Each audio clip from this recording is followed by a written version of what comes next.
This week, you are going to be introduced to quadratics. To begin today, let's take a look at the warm-up. The directions ask you to graph the following lines, marking all intercepts. As you'll notice in 1 through 6, these are linear functions because they are in the form of slope-intercept form. As a reminder, slope-intercept form is y equals mx plus b. The m value represents our slope, and the b value represents our y-intercept. Let's look at number 1, y equals x. We can think of that as y equals 1x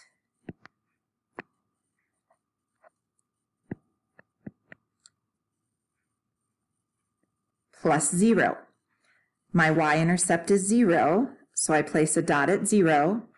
My slope is 1, so I go up 1, over 1. It's hard to do this on the thing. Up 1, over 1. Up 1, over 1. We connect our points and put arrows on both sides. As we look at number 2, y equals negative x. We can think of that as y equals negative 1x plus 0. So again, my y-intercept is 0. My slope is negative 1, so I can either go down 1 over 1 or up 1, 1 to the left. I connect my points with an arrow. I'd like you to hit pause and graph 3 through 6. Take a look at your graphs and the graphs on the screen. As you'll notice in number 3, our y-intercept was 1 and our slope was 1. So it is parallel to my original line, y equals x, but it starts with a y-intercept of 1. Number 4, again, parallel to my original line of y equals x, but it begins at negative 1. Number 5, my y-intercept is 0, but my slope is 3, so up 3 over 1. And for number 6, my y-intercept is also 0, up 2 over 3. So let's make the connection down below. It says, describe in words what happens in each of the lines in 2 through 6 above when compared to the line of y equals x. So as we look at number 2, the blue represents my line y equals x. The purple is y equals negative x. So what we see is that my graph is a reflection over the x-axis, this right here. So that's what we're going to write on the blank down below. Reflect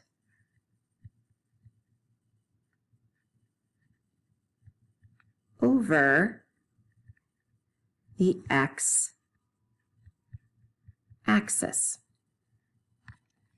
For number 3, we mentioned that my lines were parallel, but my y-intercept is now 1, so my graph shifted up 1. So shift up 1. Number 4, similar to number 3, but instead of being shifted up, we are shifting down 1.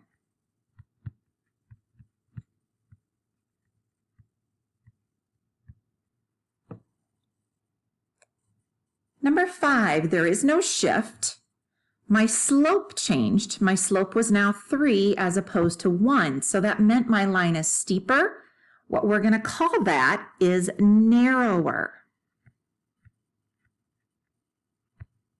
It is narrower in that it is closer to my x-axis than my blue line. So if number 5 is narrower, what do you think is true about number 6? Correct, it is wider.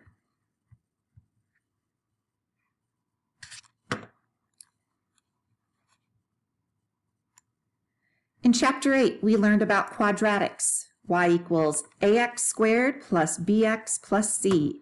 In Chapter 9, we are going to learn how to graph quadratics. So let us start by graphing y equals x squared. As you recall, when you began learning how to graph linear functions, we began with an XY table. We're going to do the same thing here. I'm going to fill my x values in with common x values for our graph. We are going to use -2, -1, 0, 1, and 2.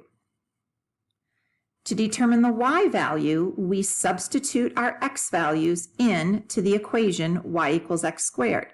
So when I plug -2 in there, -2 squared means I'm multiplying -2 by itself. A negative times a negative will give me +4. When I substitute -1 in, -1 squared will lead to a +1. 0 squared is 0. 1 squared is 1. 2 squared is 4. Let's go ahead on the grid at the right and plot our points.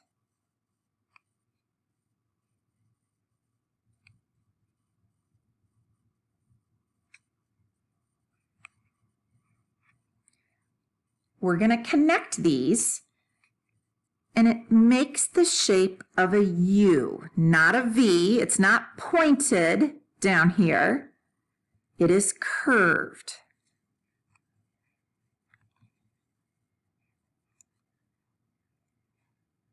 You may have heard this word before. The shape is called a parabola.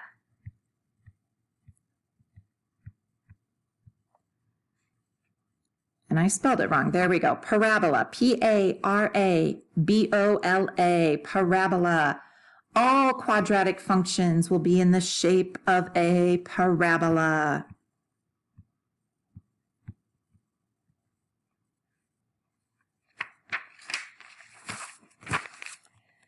Let's turn to the next page. Let's talk about the difference between a sketch and a graph. If the directions ask you to sketch something, a sketch is what we call freehand.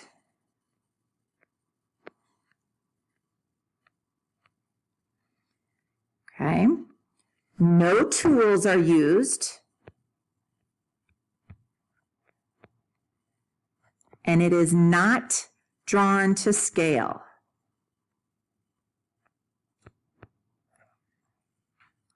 So if I were going to graph y = x squared, if I was going to sketch y = x squared, I would first draw my x and y axis in. And then I know my graph is a parabola going through 0, 0. There is my sketch. If they ask us to graph a function, a graph is with tools. Okay, with tools means we're using a ruler or a straight edge, and it is labeled, and it is drawn to scale.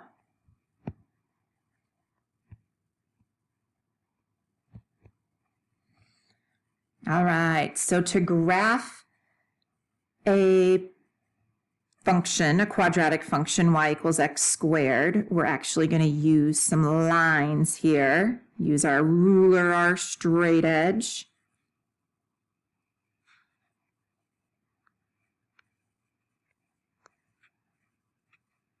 This is my x-axis, and this is my y-axis. And I'm actually going to put in some tick marks for measurements.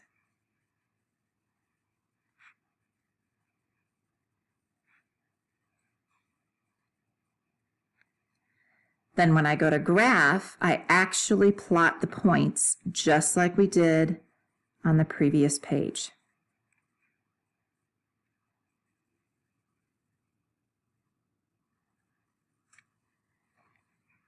That is the difference between a sketch on the left and a graph on the right. We are going to sketch each of the following and describe the transformation from the original function of y = x squared. All right, we are just sketching, so no tools needed, don't need to be super accurate. The graph of y equals x squared is what we've been talking about in the last few problems. A parabola that opens up, that goes through 0, 0. We call this our parent function. Now let's take a look at number 2, graphing y equals negative x squared. For that, let's go to Desmos, and I'm going to type in y equals negative x squared. I can see my graph right there. Let's go back and sketch that.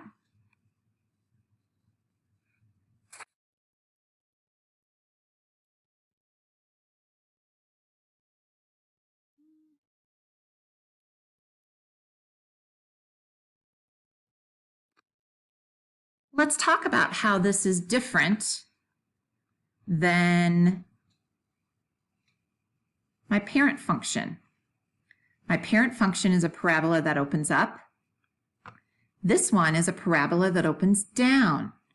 So y equals negative x squared is a reflection over the x-axis. Oh my goodness, Miss Kennebeck, that's not your x-axis.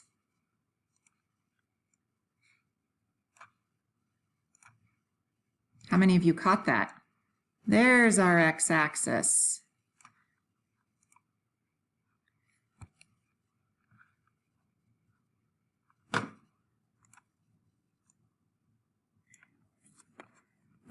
So this is a reflection, reflect over the x-axis. Let's look at number 3, y equals x squared plus 1.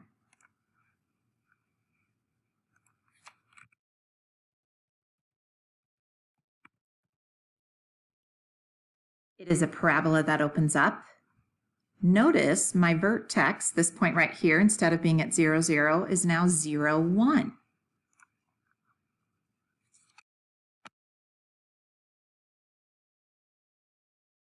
I'm going to put that on there.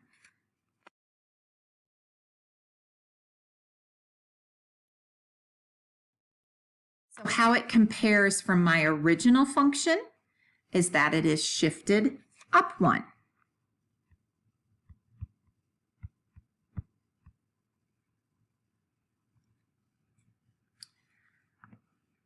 I'd like you to hit pause, open up Desmos, and continue on with questions 4, 5, and 6.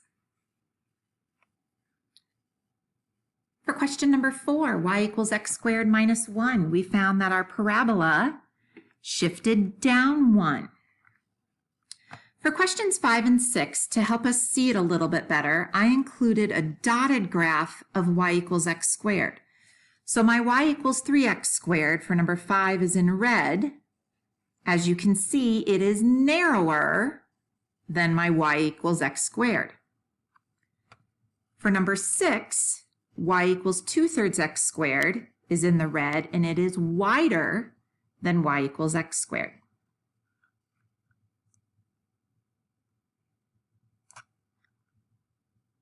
Take a moment to again hit pause and work through questions 1, 2, and 3. On your graphs, on your sketches, I would like you to sketch a dotted version of y equals x squared like I did above, and then a solid version of your new equation. Then answer on the blank, how does it compare to y equals x squared? Hopefully yours looks like mine. For number 1, my graphs are the same shape and same direction, but y equals x squared plus 3 is shifted up. Number 2, 10x squared is going to be narrower. And for number 3, it is a reflection over the x-axis.